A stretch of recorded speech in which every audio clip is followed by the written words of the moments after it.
All right, so we got our Virginia town haulers are, coming back to the war room. They've been out stomping around the streets of Washington, the halls of Congress. They look pretty wet, pretty tired.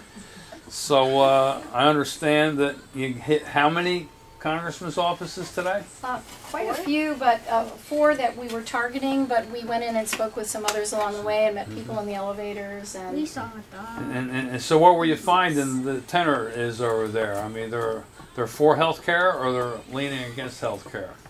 They're rather sheepish. Yeah.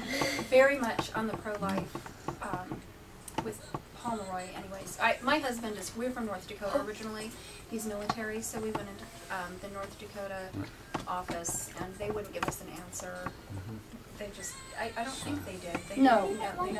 She said she didn't know his position on his vote, on whether or not he... But she looked like maybe she knew, but she didn't want to say. That's true. Yeah. Ah, well, I heard the word sheepish. Do you think maybe ashamed could be better fitting? Non-committal, but sheepish from the standpoint that they really, very coy. They really didn't want to come right out and say yay or nay. Right. You know, they really were being very diplomatic. So, if that's the word, diplomatic. So how were you? Yeah, how were you received by most of them? Were they cordial, or anybody give you a hard time, or? I think they were pretty cordial. Well, except for the one where we went into New Mexico's office with the children. They were interested in the sign on the door. There was a dog inside to knock softly. And I asked permission to video in New Mexico and began videoing. And the congressman ran out of the room. He had an appointment. I had permission. It was the congressman from New Mexico. Ran out of the room as the children were petting Bella, the dog in there. And actually kind of was rough and abrupt to me. And it looked like he was planning to have me arrested. He was like waving his arms and yelling, "You can't video," and other men came out like his bodyguards of staff.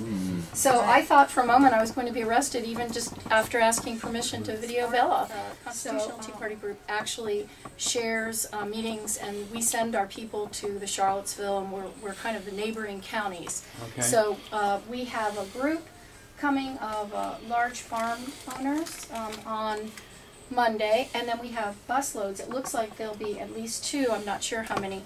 They were unable to get through all day to Tom Perriello's office, so just before I got in there, I was coming over with a handwritten note to get an appointment.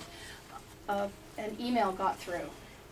All day the phones have been unreachable, faxes unreachable. To Tom Perriello, it's a 5th district. All right, well, let me ask you this, because we've heard varying reports about this phone situation.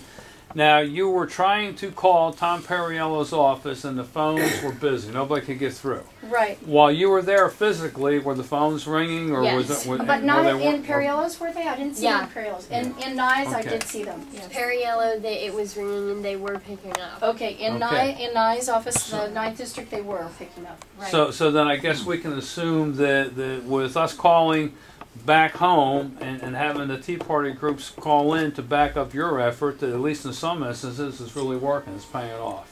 That's true, and also they said their main complaint was in the staff in Perriello's office is that it was out-of-state callers. They were complaining about mostly out-of-state and out-of-district callers, and they felt that was taking up their time. But we do have Tuesday morning, beginning at 11 o'clock, 15-minute shifts with the busloads of people to meet with the congressman, which I'm very thankful for. And I think they understand they need to do that in his district. All right, well, here's a response that you can, take out with you again on Monday when you go back out. When they complain about the out-of-district callers, remind them that their vote in Congress affects those people just as much as it does their own constituents from their district when they're talking a bill of a magnitude of health care. I mean, this is not a bridge or a dam or a road project in their home district. This is nationalized health care. So you just remind them, and what I'd like to see is you have your video cameras ready when they start that tack, and then you remind them of that responsibility, that they're there for all the people, and they took an oath to defend the Constitution, and see what their response is, see how they come back. Do you want to give them instructions, Tom, where they should come? If they want to come straight into Washington, they can come to the Capitol Hill Suites Hotel, and that is at 200 C Street Southeast, Washington, D.C.